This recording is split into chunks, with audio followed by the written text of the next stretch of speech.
What's up, nerds, and welcome back to the Helpware Nerds YouTube channel. And today we're going to go back in time and watch the Secret Wars event, but as told through the 90s Spider-Man animated cartoon. This is going to be a blast from the past, a nostalgia trip. It's going to be a load of fun.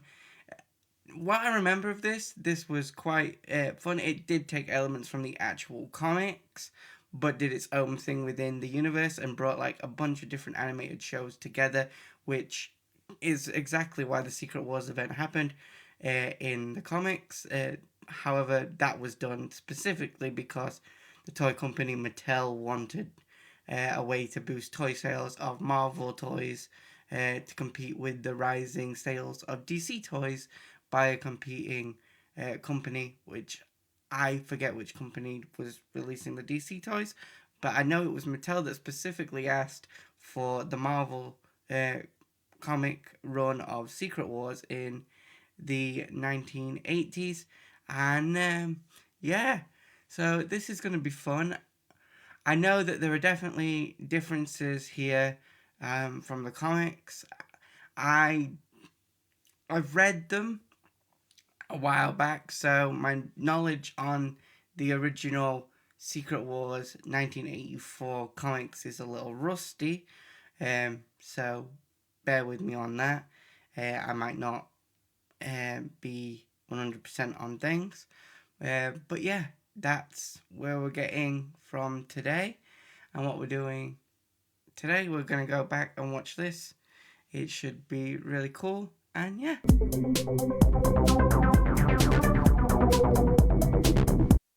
You will face your greatest challenge in life. Look into my eyes. I do love the interpretation we get of Madam Web in the animated series.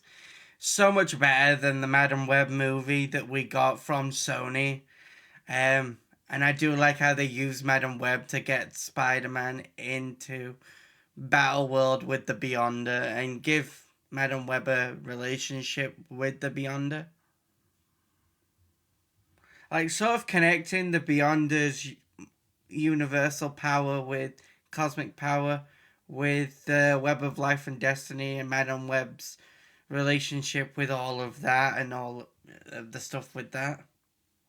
Our scrutiny has revealed much about humans that we don't understand. See, that is 100% down to it with the Beyonder. He doesn't understand the concept of good and evil. In fact, in Secret Wars 2, it goes to Earth specifically to try and understand humanity. Just as we found you, we have scoured the earth to find those who best represent the evil we require. Oh, I do like how he's grabbing like all the different villains first. Although I do disagree, I know this is based on the 80s interpretation. I do disagree with the take that Doom is 100% evil. I think he's more nuanced than that. He's more of a morally grey anti-villain. He's more evil than he is good. An intriguing game, wouldn't you say? It does work like that in the comics where it's a game. However, rather than destroy an entire civilization, they kind of just melt an entire galaxy into one battle world that doesn't have regular people. Choose your game pieces wisely. I do like that in this, it's Spider-Man that chooses, mainly because it's obviously his show. Tell us what's going on. Spider-Man was about to explain all of this. I'm sorry, but I don't think the lizard could flip Ben Grimm. What the heck is that?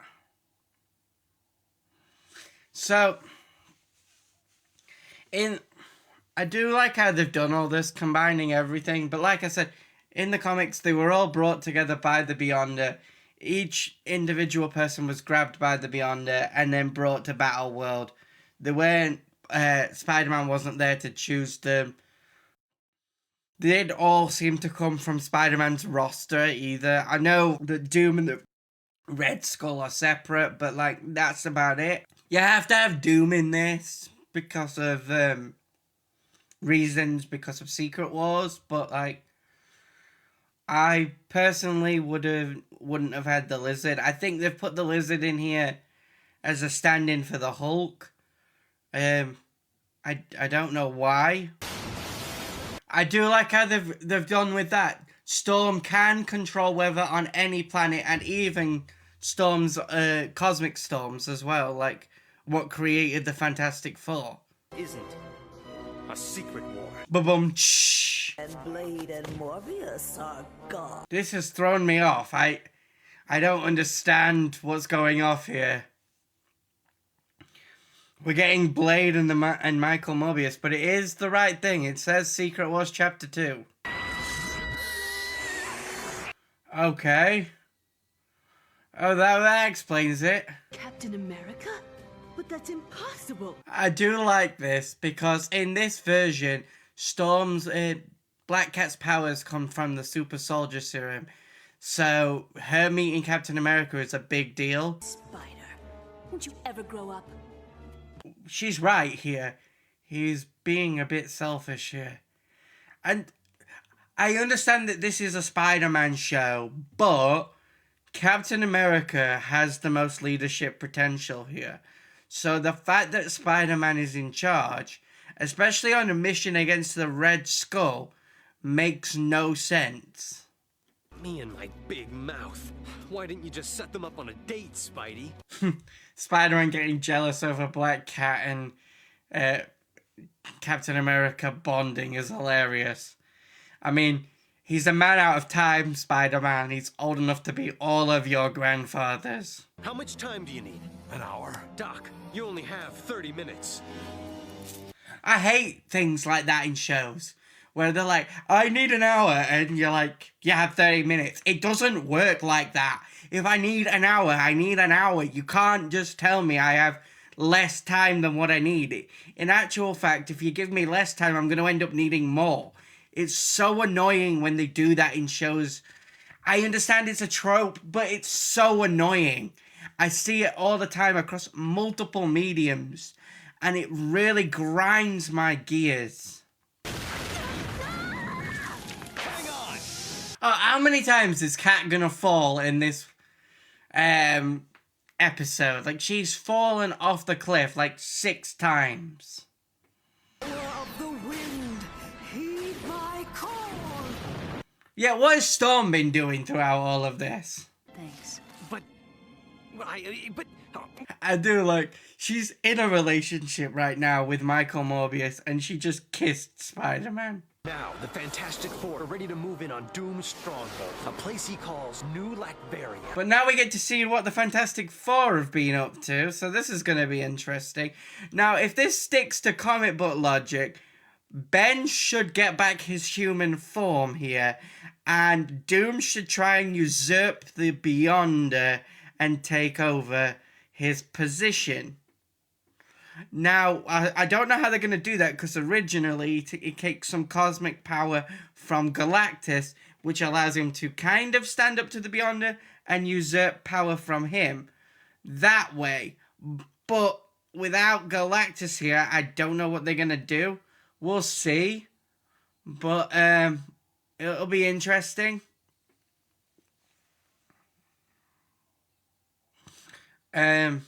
I'm assuming that they'll go with that, though. It is probably why Doom is the main villain of Secret Wars here, because in both versions of Secret Wars, Doom usurps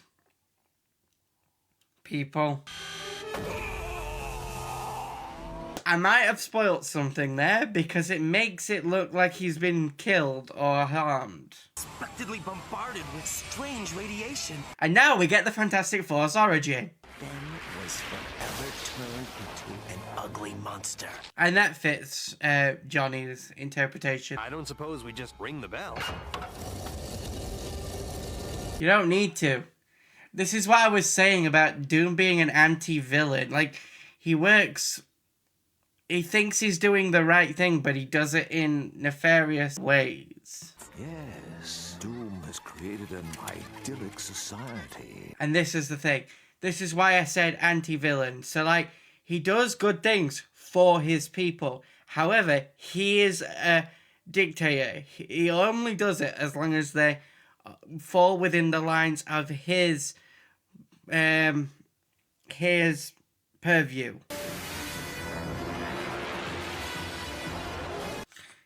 And this is what I mean about him usurping the power of the Beyonder. What's he gonna do? Drop a mountain on us or something? Yeah, literally, and this is where the Hulk would come in handy. Because in the comics, the Hulk catches this mountain. And the Doom's nightmares coming to life because he can't control the power of the Beyonder. We're heroes to the core. Yeah, but you didn't really do anything, Storm. Like, even in the mission you were given, you waited until the last possible second to do something. Like, I know that none of the other heroes are ever going to learn about the Spider War that comes next in the series, and is the end of the 90s Spider-Man cartoon, by the way. But if I was one of those other heroes, I had my mind wiped. I learned about the Secret Wars, and I learned about the Spider War because Spider-Man kept that voice recorder, right? I'd be pissed off because I was dragged into a fight against villains, some that were mine, some that weren't, against my will. I had to fight them on a planet that was now devastated because of something else, all to prove Spider-Man could lead a team of himself against a villain that was himself, that had been corrupted by a Carnage symbiote. Yes, I know it could destroy the multiverse with the vortex projector and whatever, but I'm sorry, if I was Storm, or the Fantastic Four, or Iron Man, or, you know, any of the other heroes on that list, I wouldn't be calling Spider-Man up and being like, hey, can we, join teams and become friends? No, I'd be moving on personally and being like, yeah, let's call it a day. I don't think we're a good fit anymore, mate. Thanks, but no thanks. Because, yeah, what do you mean Ben Grimm had a cure? And because the Beyonder says everything has to go back to normal, Ben Grimm loses his cure. Now, I know that a lot of everything that went through was, like, comic book accurate. The mountain getting dropped on them, the Hulk catches that. I don't understand why they didn't have the Hulk in there. There might have been some production reasons as to why, but I don't understand why they didn't have the Hulk in there, because there was a Hulk animated series at the time, which was pretty good. I really enjoyed it. I liked how they did the Hulk, the Grey Hulk, She-Hulk, and everything like that in that animated series, as well as the leader. I love the leader in that show. It's like my favourite character in that show. And then we've got the whole chessboard match, heroes versus villains, and Doom usurping the Beyonder's powers. That is like the main gist of the original Secret Wars event, and the main thing that I remember from it. Like I said, I haven't read it for ages. There are probably details that I've 100% missed and probably could have talked about that I haven't talked about because I just couldn't remember them off the cuff. And this has been like a nostalgia trip, watching a Saturday morning cartoon. And a lot of the times I've just been enjoying watching it rather than talking through it. But like, I chose to do this because of Secret Wars and, well, Doomsday, but Secret Wars Part 1 coming out this year. And I know that that's probably going to follow more along the lines of the 2015 version of the Secret Wars event. But this was so fun to watch. But it does make me a bit annoyed because I did notice that Storm didn't really do anything. Even when she was running the op, she waited till the last second to really do something.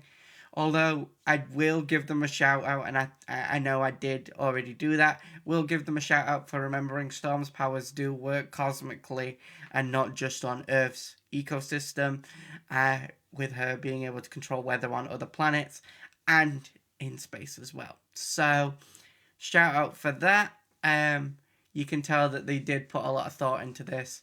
And you can tell that this was well done. I do think there was a little bit too much focus on Spider-Man. Had this been a proper crossover between all the animated shows, you would have had the Fantastic Four, Spider-Man, X-Men, and the Hulk, rather than it just being a Spider-Man-led thing, because it was very obvious it was a Spider-Man-led thing. They brought in the Lizard and Black Cat, rather than having other heroes to fill in those roles. I would have probably, if it was me, swapped the Lizard out for the Hulk.